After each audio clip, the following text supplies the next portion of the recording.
Hello. This is a monologue that's called The Name. There were 76 people at the party. I had plenty of time to count them as I lay horizontally on the couch, as unobtrusively as possible, so that the rest of the guests would mistake me for part of the furniture. None of them looked particularly interesting, just your average drunk college students who probably ended up there by accident. It was all Martin's idea.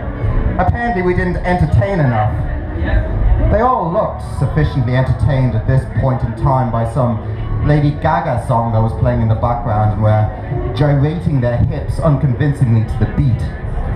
I overheard one Chanel Tart remark that she didn't even like her music and was only dancing to make an ironic statement. Martin was busy in the corner making some obscure cocktails that were always left in the drinks cabinet. I've never tried a tequila and Merlot chaser, and something of the laissez-faire expression on Martin's face told me I didn't want to start now. I felt a tap on my shoulder and looked up to see a blonde-haired man with frilly locks grinning down upon me. I recognized his face, though we'd never spoken.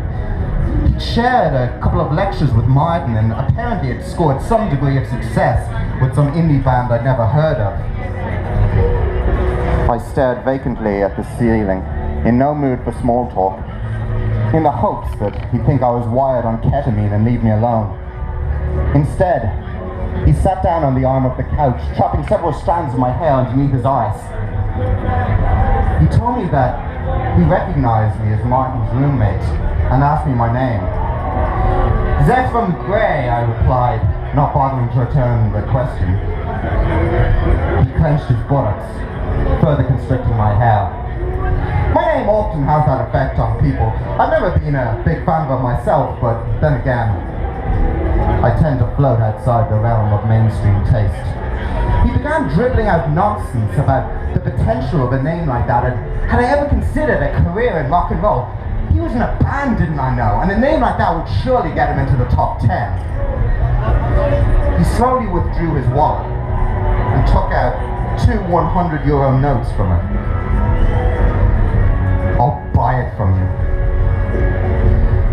I said he was welcome to it, and that I was sure there was enough room in this world for 2 Zephram Grays. But he shook his head and said that there wasn't. He wanted to buy the exclusive use of my name. He couldn't risk that at some point in the future I might do something to tarnish its value, and anyway, he'd make much better use of it than I ever would.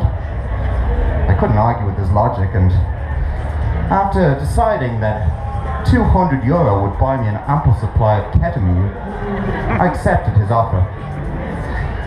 It was difficult at first, adjusting to not having a name. Maintaining relationships was a nightmare, although I did manage to date a girl for 2 weeks until the issue of what my name was came up. When I was finally forced to admit that I no longer had one, she simply called out, "But what on earth will we put on the wedding invitations?" and stormed out. I faded along for days and weeks in a ketamine dream I couldn't quite account for. Martin eventually stopped speaking to me, saying that the whole situation was too goddamn messed up. I wondered, should I take another name? But what was the point? I'd always been Zephram Gray. I didn't know how to be anybody else. And at this point in time, no name seems just as valid as any other.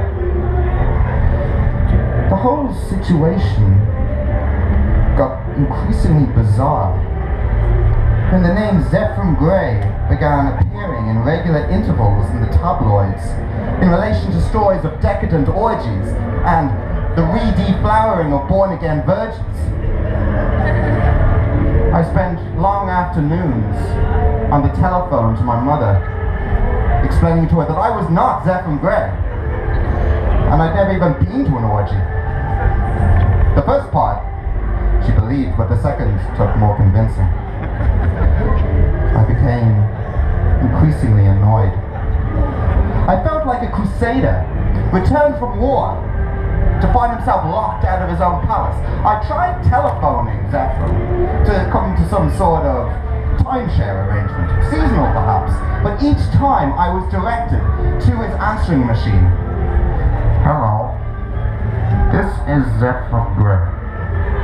I'm not here at the moment, but if you leave your name, I'll get back to you.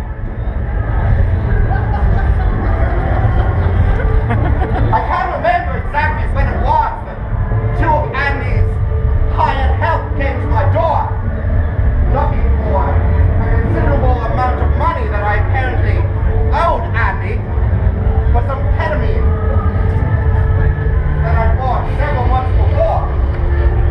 Just one of my more sorrowful moves. The ketamine had long run out, and all I had in my pocket was one tattered €5 note that even the old lady in the corner shop wouldn't accept. I told them that I didn't owe Andy anything. Zephyr Gray did. And he didn't live here. But I knew where they could find him. Nobody's heard from Zephyr in a little while. Just last week, I received a postcard for some backside town in the east of Spain. The sender called me many names, none of which were my own, and told me he wished I was here so he could fish hook my brains out through my ears. On the front of the postcard was a picture of a Labrador playing an undisclosed piece on a clumsily designed grand piano. I stuck him up on my bedroom wall beside my degree, and I christened him Vanguard. Thank you very much.